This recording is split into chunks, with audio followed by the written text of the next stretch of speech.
You're listening to the Casting for Fun podcast, the show that talks about entertainment, sports, music, and inspirational stories for all to enjoy. We're glad you could join us today.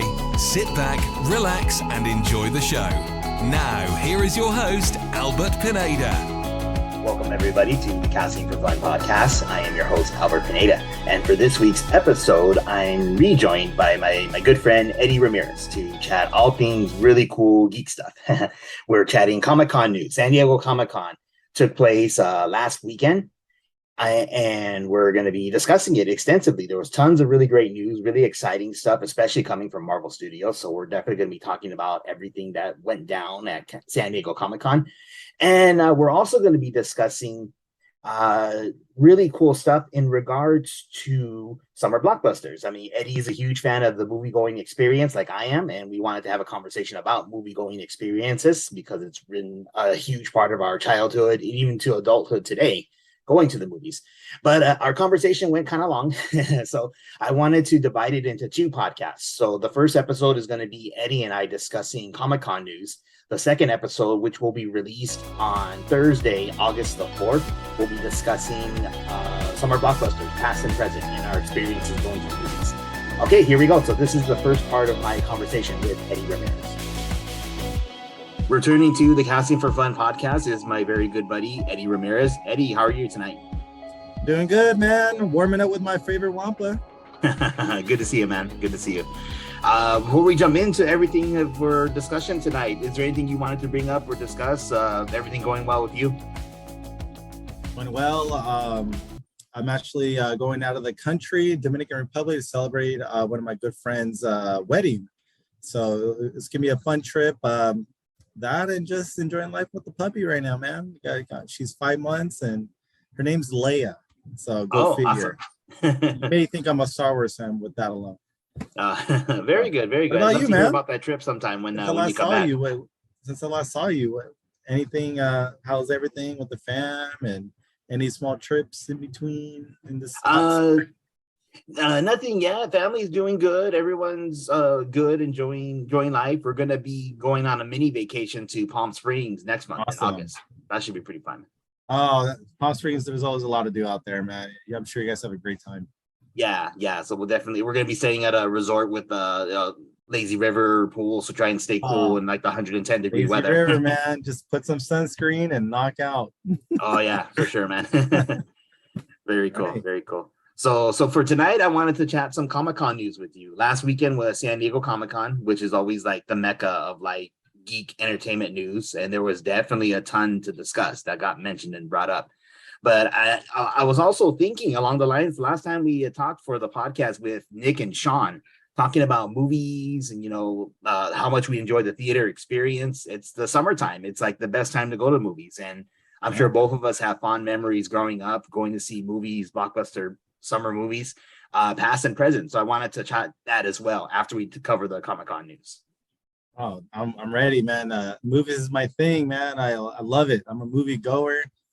Okay, very cool, very cool. So then again, I have my Google Doc with a bunch of news that was brought up from Comic-Con, but I mean, please feel free to jump in with anything you wanted to discuss as well.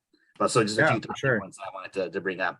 Okay, so we're definitely going to get to the Marvel news because that was kind of the big news of the whole weekend. But before we get to that, they did debut the trailer for Dungeons and Dragons. I don't know if you caught that trailer or if that interests you at all.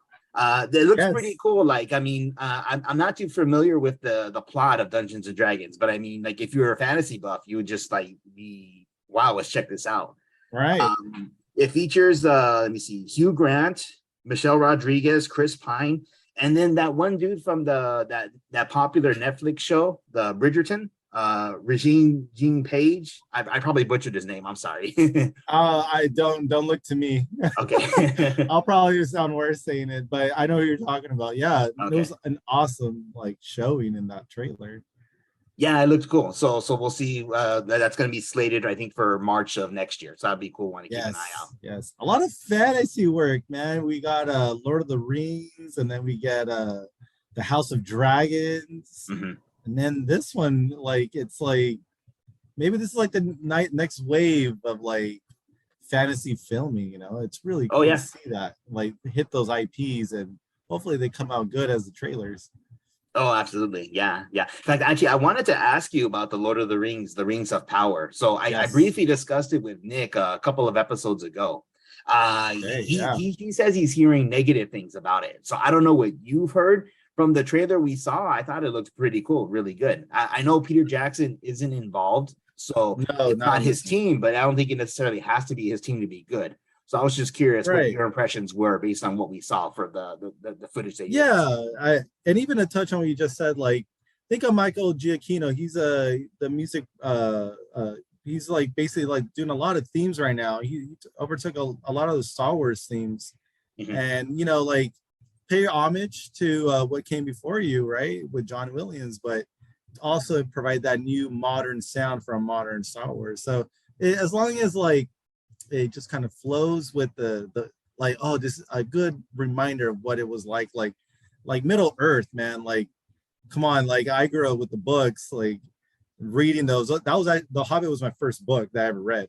So Mhm. like to actually see it visually back then in theaters, and then now we're back revisiting Middle Earth again. Like, can you believe it? Like the, every shot of that trailer looks like a poster you could or a screensaver. It's beautiful. It made me feel small in a vast world again. So in that sense, we're back. We're there. And the second age, it's, dude, like you get to see the ring rates as kings, as greedy nine kings of the human realms, and it's like you get to see like the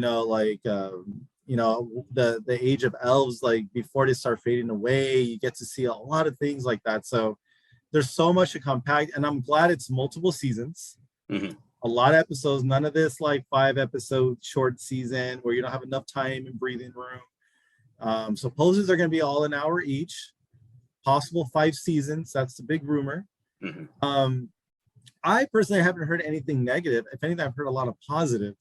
But maybe I'm not reading too much into it, and I kind of prefer not to, because I don't want to have a prejudged feel of something. I just kind of want to take it as it goes, and what they just showed at, like, it's a teaser. We don't know much, and Mhm. it's just supposed to make us more hype, and I think it did that. Like, I got more excited to watch it. I can't wait. What about you? Like, what did you see, like when you see like Elrond? He's in there. Moria's in there. Like, what'd you Mhm. feel like when you saw like the Mines of Moria? Like Gimli was like hyping it, and then we see a tomb, but now we actually get to see it. Like, what did Yeah. you feel about like things like that now? Oh, it's really cool. Yeah. So I mean, it's interesting you brought up like not really reading too much into what it could be about, because I mean we know Lord of the Rings was based on the trilogy of books. The Hobbit was based on the Hobbit book. This is supposed to be brand new, like I mean based on Tolkien's work, but not based Right, off an existing book. So right. the writers had to really do their work. They had their It's a work lot cut of out for them. unfinished work that he had, a lot of Yeah. drafts and stuff. Yeah, so at this point, I don't think anybody really knows what the actual plot's going to be. I mean, unless Right. like they somehow got a hold of the script and they spoiled it. Oh God, I hope not. Reddit, stay Yeah, away from Reddit. but visually, I think it looks really cool. It looks really exciting.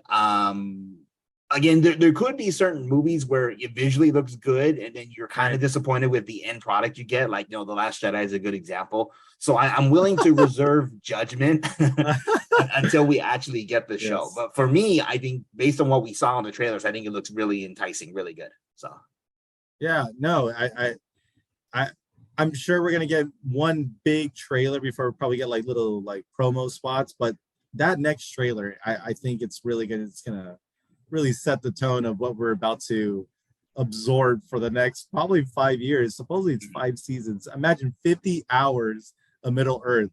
I used to like just pray for a special edition, and when I got it, I was just so happy that it was an extra hour and a half of material. Like the fact we're getting 50 hours of Middle Earth, man. I mean, what more do you want? oh, absolutely, yeah, yeah. Yeah. Anything else with the Rings of Power? Just to see Sauron before he becomes Sauron, Mhm. and just see what happens with how they create the rings of power. Knowing what we know of lore and what they create, what they add into it. It's gonna be nice to kind of go into it not really knowing much, just what you kind of know, but not really. So we'll take it. I'm ready. Oh yeah. Very cool, man. Very cool. A little bit of gaming news that I wanted to share. So I don't know if you were a fan of the Teenage Mutant Ninja Turtles arcade games, like the Turtles in Time. Oh yeah, man. Oh, okay, I very cool. played Yeah, so like the first 3 games nonstop. I had no life. awesome. Yeah, so they announced that they were doing what they called the Cowabunga collection. So it's supposed to be 12 high definition games, remakes of those games, all on one disc, which is really, really cool. And they finally announced that it's going to be available on August the 30th. I was kind of hoping it'd be a little bit sooner. That's right when I'm starting grad school. I was hoping to get it like maybe a few weeks before. But the Cowabunga edition, so Turtles in Time, among other like of the arcade beat 'em ups the Ninja Turtles did. So that one should be really I'm looking fun. at the box cover right now.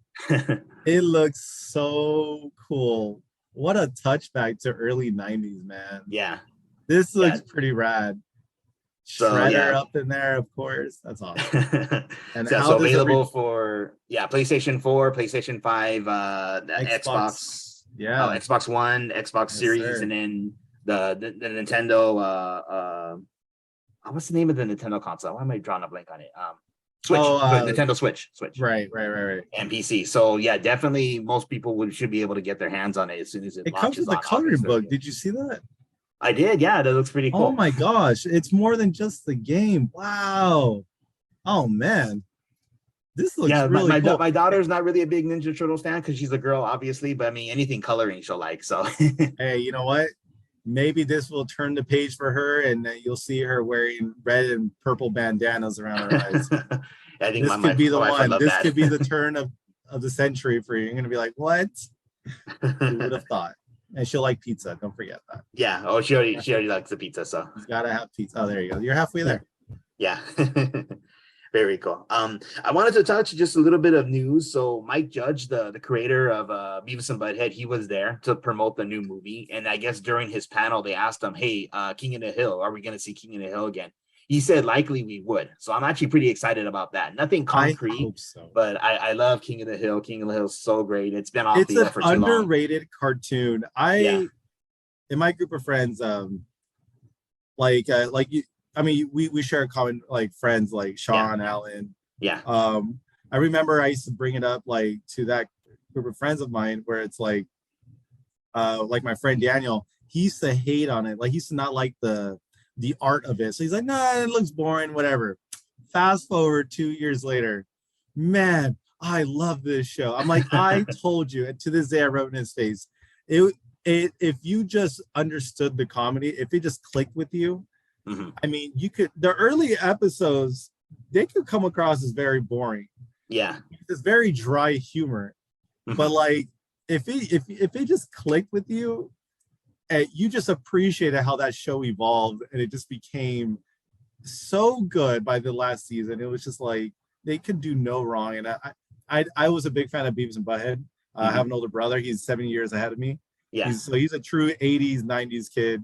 Where I'm an 87 boy. So it's like I saw, that and Ren and Stimpy, like that's what his thing was. So I was all about that kind of humor once King of the Hill came out. I was like, oh, I know what this is. This is very familiar to me. I'm really glad that he at least teased that he may come back. It'd be nice. Yeah, it'd be very nice. And I think people have been clamming for it. So it would be interesting to see, though. So I don't know with the Fox acquisition, does technically Disney own it? But whatever happens, I think hopefully something happens pretty soon. Well, with Disney, from my understanding in the deal, once it's all like, it's still like crossing over and it's still finishing up. There's a lot of contracts that have to phase out in the next few years before they can completely use a lot of IPs. And what they're going to do, for sure, what they've already said they're going to do is they're going to keep the Fox 21st Century name as a studio, kind of like Marvel Studio or Lucasfilm, Pixar. Pixar, yeah. So they're going to keep it as that. So that way, when more adult humor, more adult content comes out, they put it under that umbrella. So that way, yes, it's Disney owned, but it's not the Disney Channel or Disney like in the forefront to where their name doesn't get skewed with the content. So that I heard that's what they're going to do. That's going to be their avenue for more adult content. That's why they use Hulu. That's Disney owned, but they keep it a lot of more adult stuff is on Hulu for a reason. But you think of Hulu, you don't think it as Disney. So they're gonna do that kind of play. And if they do bring back these kind of cartoons, man, oh my gosh, dude, sign me up. Especially like maybe if Family Guy continues, things like that. Yeah, that actually makes perfect sense, Eddie, because I know a part of the acquisition also included both the Alien franchise and the Predator franchise. And there's going to be a new Predator movie just simply called Prey, which is going to be on Hulu, I believe. On Hulu, and it had a short. It's still in theaters and select theaters. And honestly, I'm gonna when I get back from my trip, I hope it's still in theaters. I've heard nothing but great things about it. Oh, cool. What I'm seeing is from like just brief reviews, because I try not to spoil myself, but just reactionary reviews. Yeah. The overall feel is if it's as close to the original as you'll get. Like this is as good or close to it as you can get. And I stopped reading after that because I'm like, okay, that's all I need, because we've seen the other ones, the other iterations, and I don't know how you felt about them, but it's been a downgrade. Like great ideas, poor execution on a lot of them.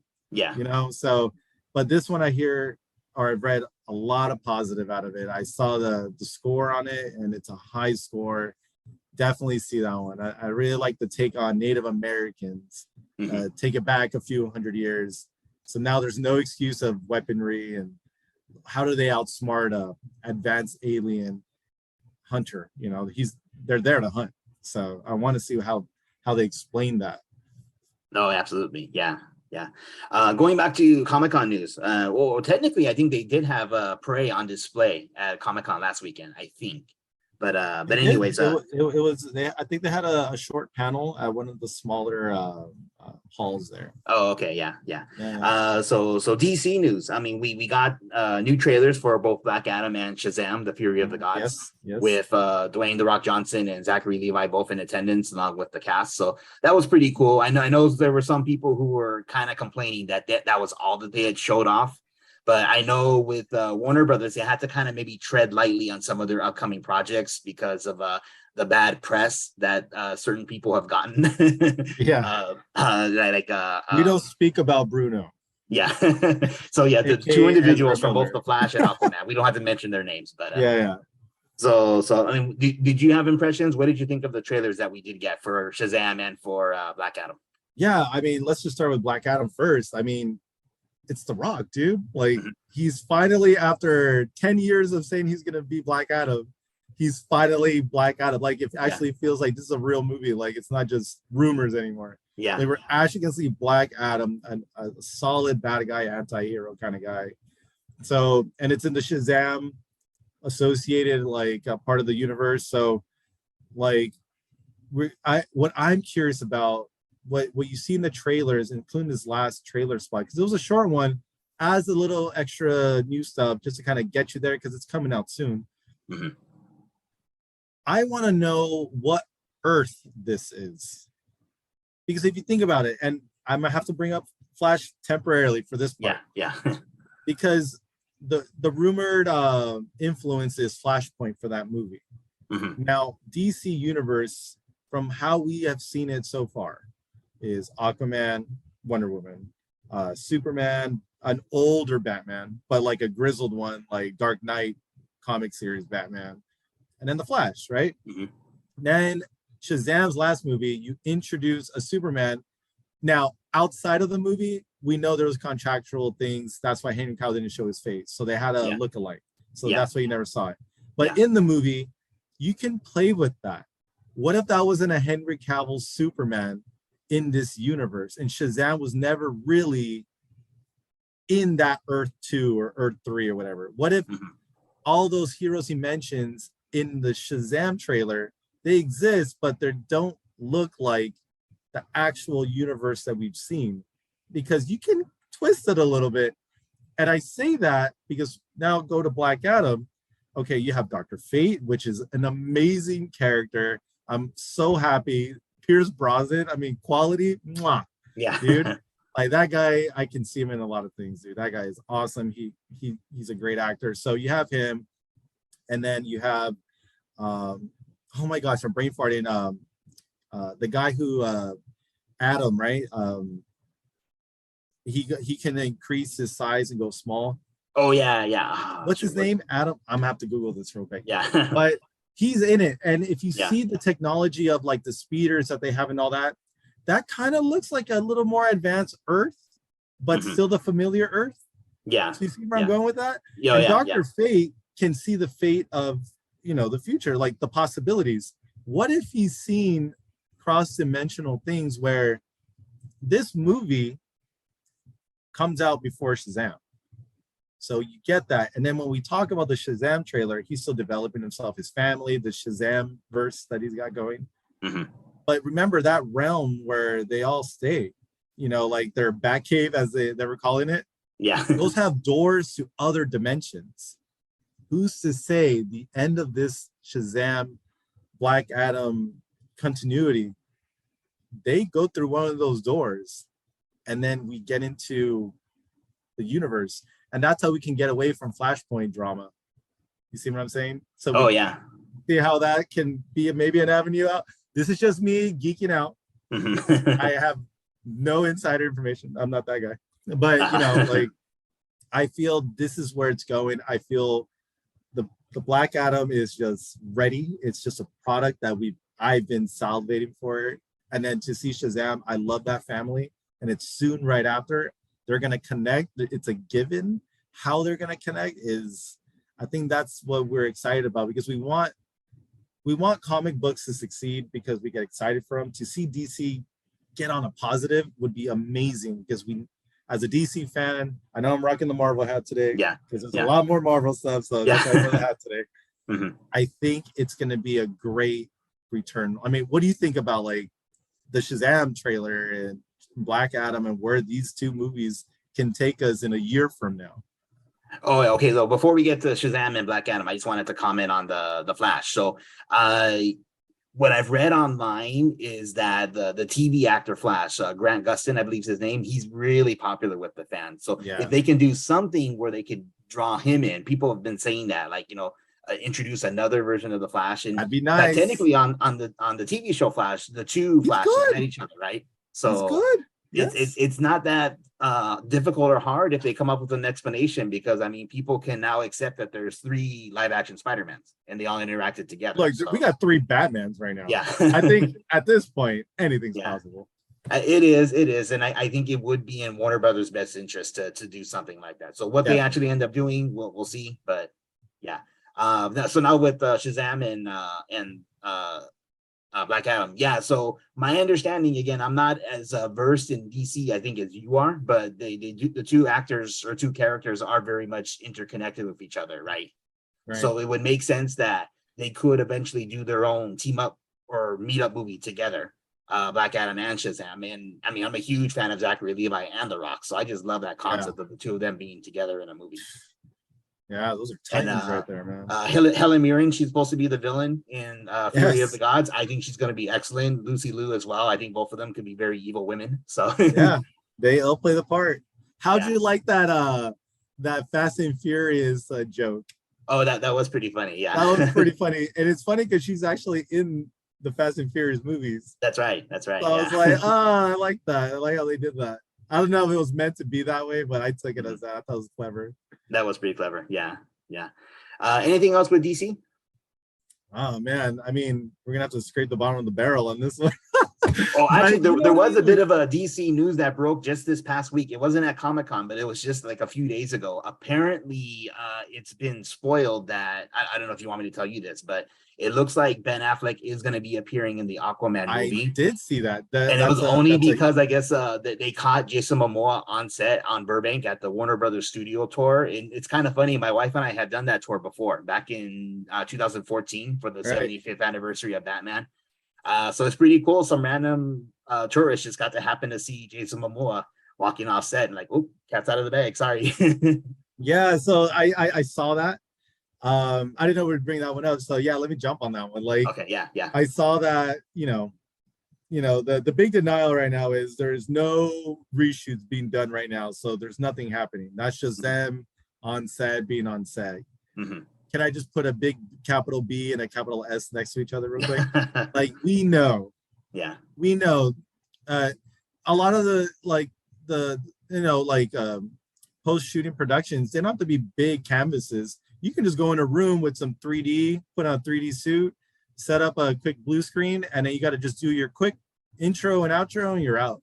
So I'm sure if Ben Affleck is returning again to, because we have Michael Keaton, so I don't know, maybe right now because of the Flash, they're gonna have to maybe touch some things up.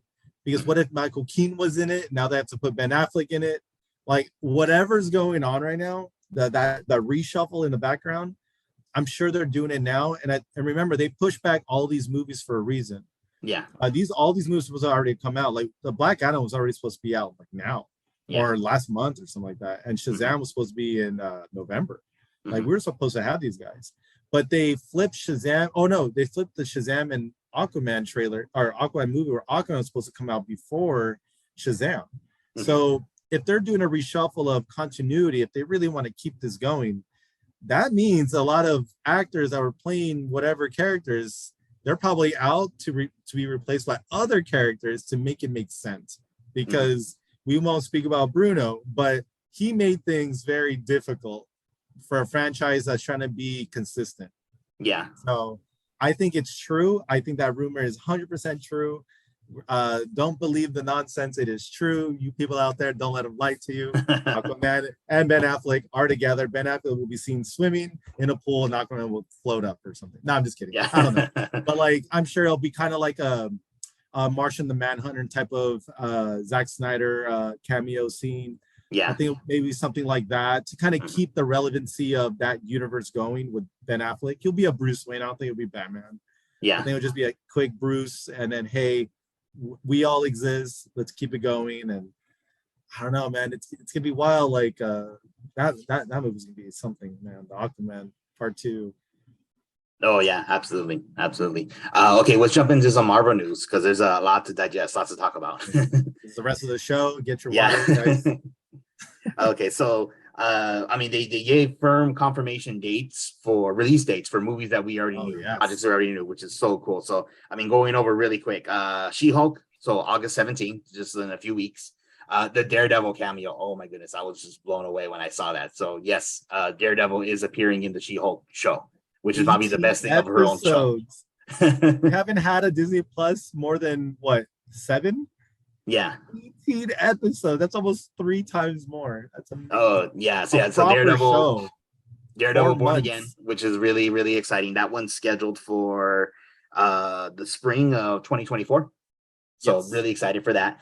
With the amount of content they have to put in for 18 episodes, I wouldn't be surprised at all if Spider-Man makes an appearance, just because he's taking on. Can I ask you something about this real quick? Oh, yeah. Yeah, sure. Daredevil. Yeah. Okay. It's called Daredevil Born Again. Yeah.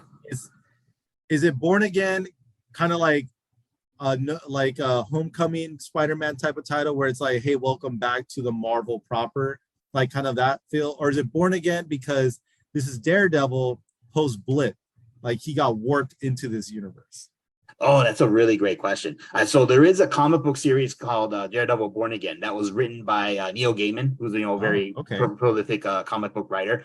The content material of that particular story is really on the dark side. So we'll see if they do a loose adaptation of that story. I mean, it's kind of interesting that on Disney Plus right now you can stream the Netflix Marvel shows. So Daredevil, Luke Cage, Jessica Jones, unedited. On Disney Plus right now, and they just added Deadpool and Logan as well. So so what they actually do, I don't know. I like that idea you suggested of potentially doing like a homecoming type of title, like you're back into the fold, you're back with us, because my understanding was, I guess Marvel Studios was going to be kind of cherry picking which aspects of the Netflix shows they want to use. And some of it might be a little inconsistent because Mahershala Ali, who's going to be playing Blade, Blade got its formal release date, had been in the Luke Cage show as well. Yes. So there's a little bit of conflict of interest if they want to adapt all of it. But if they want to just cherry pick and say, okay, we like Charlie Cox, we like Vincent D'Onofrio, we want them back as Daredevil and Kingpin. Right. We like Jessica Jones. I'm just kind of spitballing now. So, right. That's what I think we're probably going to see is they're going to cherry pick which aspects they like. And I think it is going to kind of be a reboot, as it were. But we'll see. We'll see. All right. keep going down the Okay, here we go. road ahead. Let's see what else. So Ant-Man and the Wasp: Quantumania, February 17th of next year, 2023. Oh, and of course Black Panther at the end of this year. That's going to be really interesting to see. Yeah, man, that's the next biggie. Yeah. Guardians of the Galaxy 3 on May 5th, 2023. Echo, who was introduced in the Hawkeye show, and Loki, both getting their own Loki season 2, both in Disney Plus that summer. And then Ironheart, I'm only kind of sort of familiar with her character, but I guess she's a protege, so to speak, of Tony Stark. Right. So like, she's like, every comic book series always has that super genius. It can come in the form of Bruce Wayne or the world's smartest man in Watchmen to, Tony Stark, and she's just one of those characters that, she's I like what they're gonna put her in the MCU, because the most advanced country in the world is Wakanda, right? That's the most advanced tech. Where's the playground for a genius child? Right there, her. Who's her biggest influence? So of an inventor, Tony Stark, right? Yeah. So basically in the comics, she's heavily influenced and creates her own suit and all that. Ironheart, I think, getting introduced in, she's in the Black Panther trailer too. You see it. Yeah. So that was a really nice, hey, this is a new phase of young Avengers that are coming, and it's like to have her own like show to expand on it. Man, it's gonna be fun. It's gonna be fun seeing how this genius girl develops into the future Ironheart. Iron Man, Ironheart.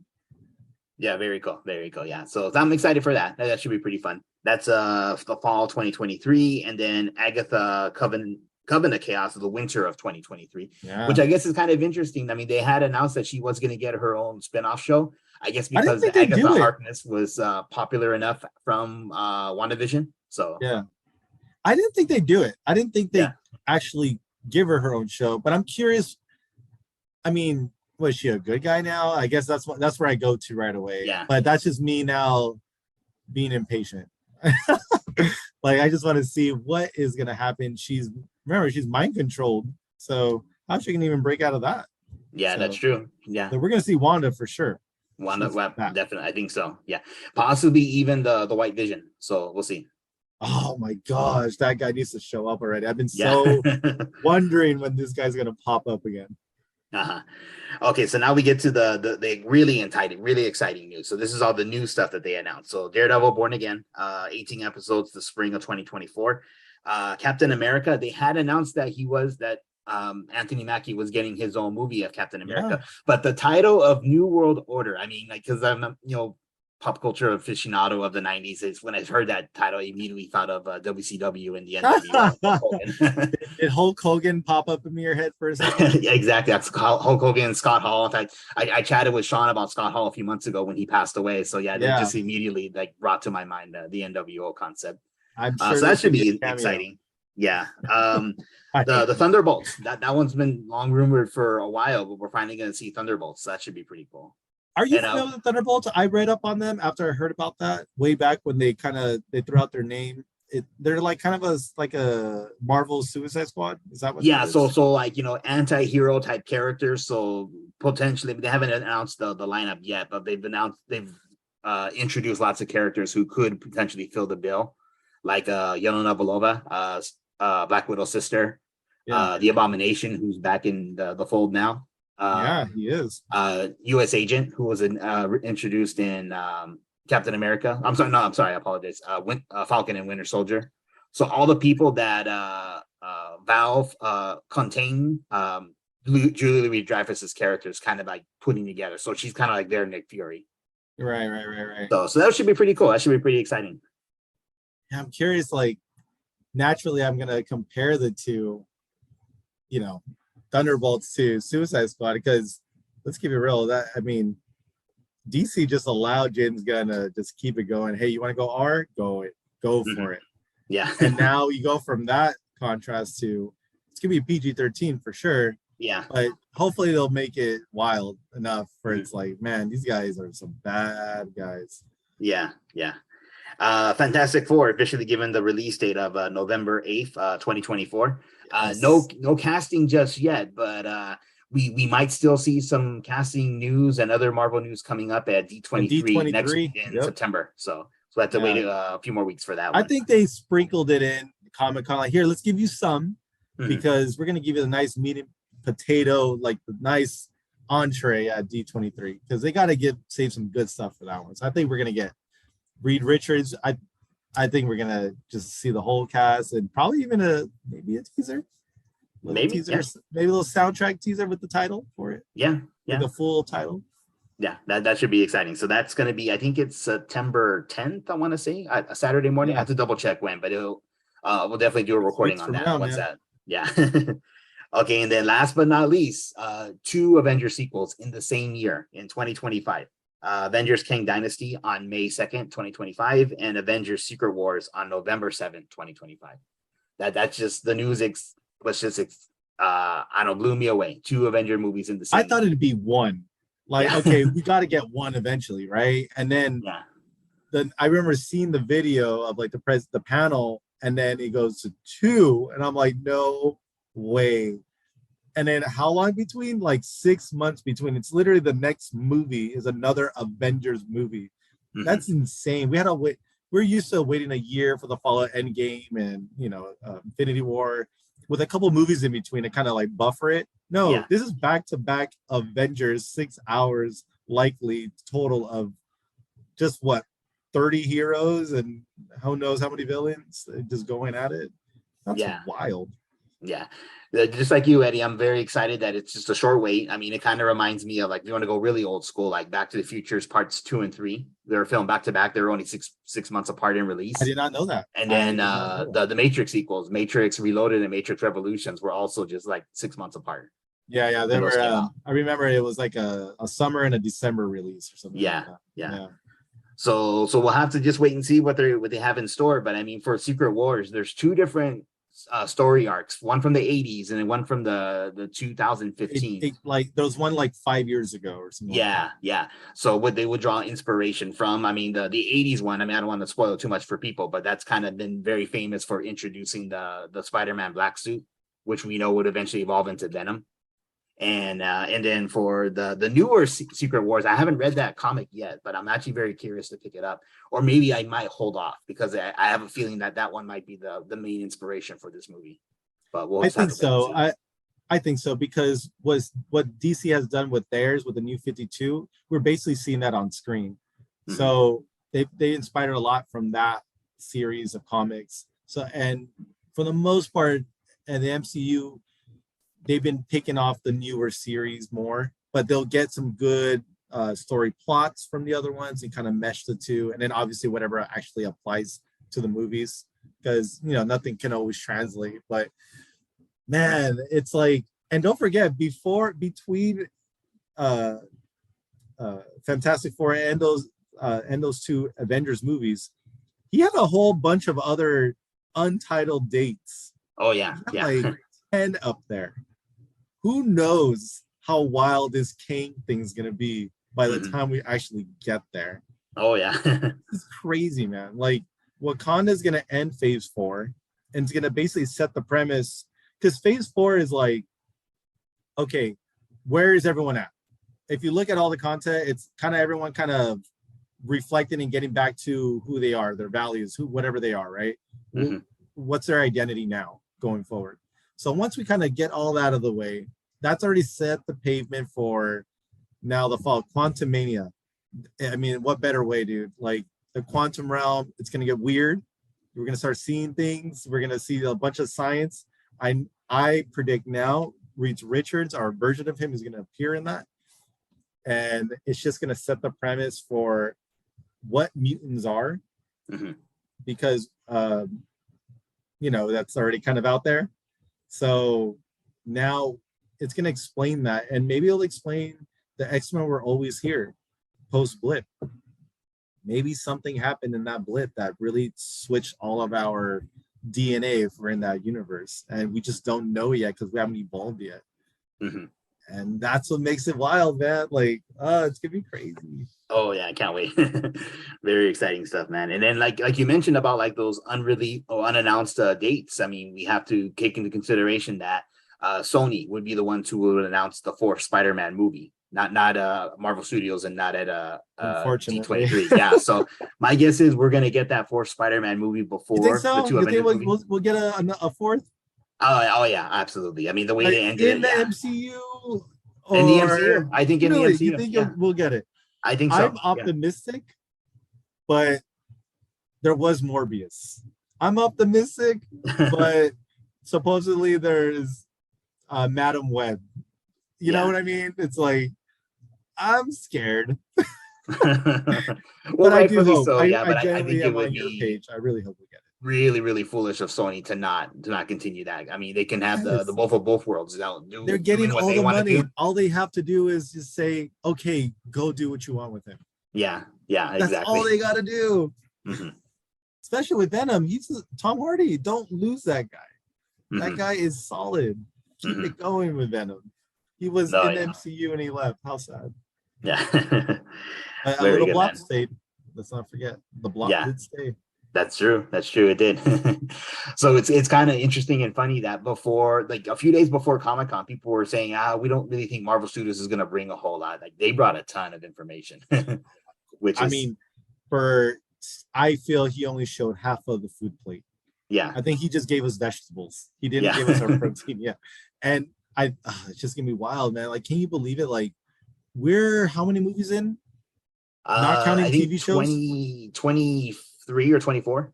Can you believe that? That's This crazy. has Yeah. never happened. Like, Star Wars fans like me would, or you, wish that this was a thing for Yeah. Star Wars. But we got Last Jedi, so we move on and cry. And then we go on to like DC. We wish it was like at least 12 movies in.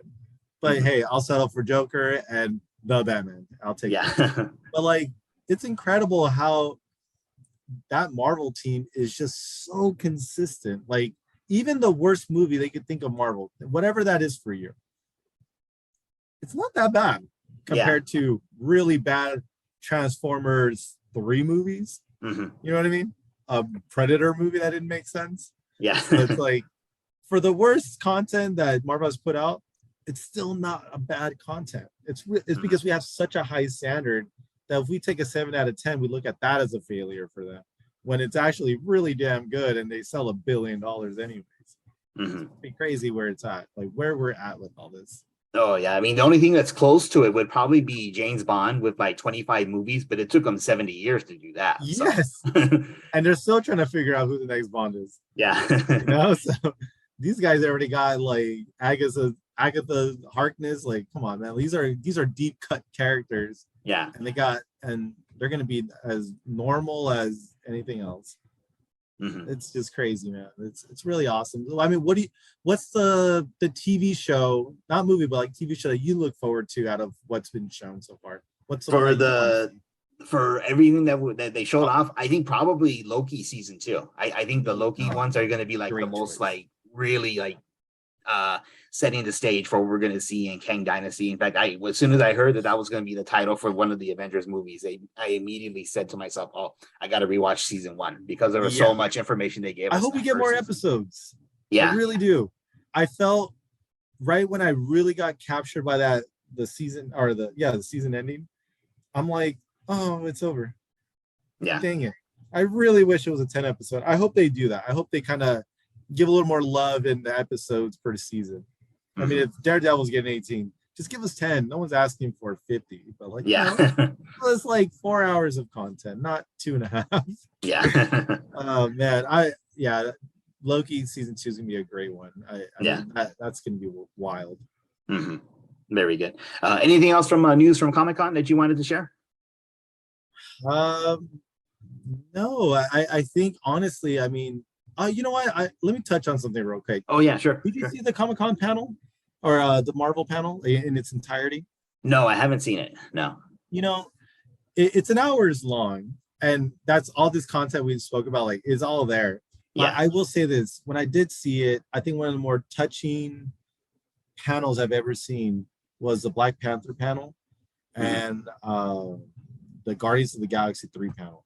Mm-hmm. When you know the history outside of, the movies, with Chadwick Boseman and his passing, and this movie, when they announced and they were talking about it and how its inclusion was about, like Namor, he the Mexican actor, he's from Narcos, Mexico.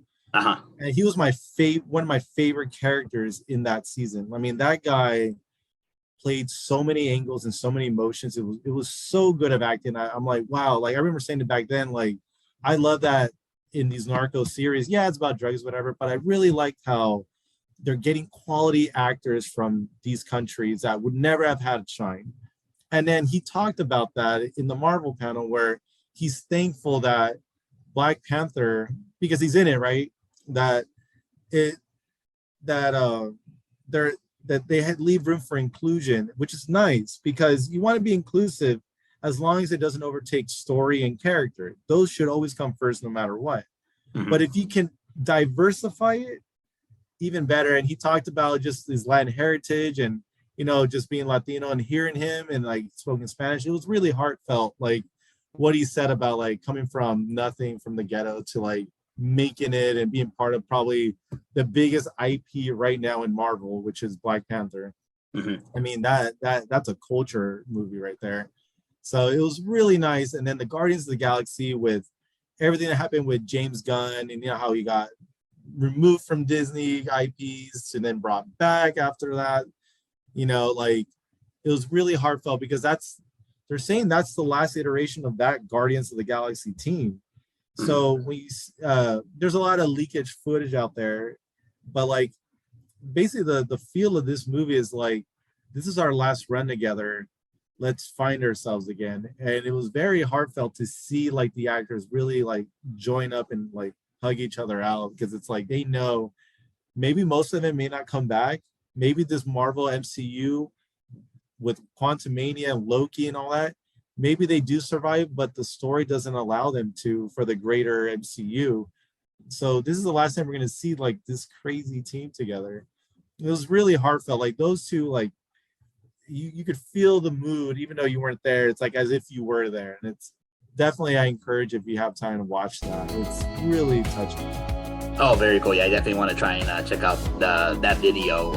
I'm glad it's available, because usually they don't have those available. Good quality too. Okay.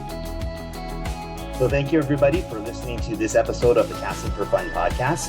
I'll be back on August the 4th, Thursday, with part 2 of my conversation with Eddie, where we're going to be discussing summer blockbusters, past and present. Okay, great. So you've been listening to the Casting for Fun podcast. Thanks, everybody.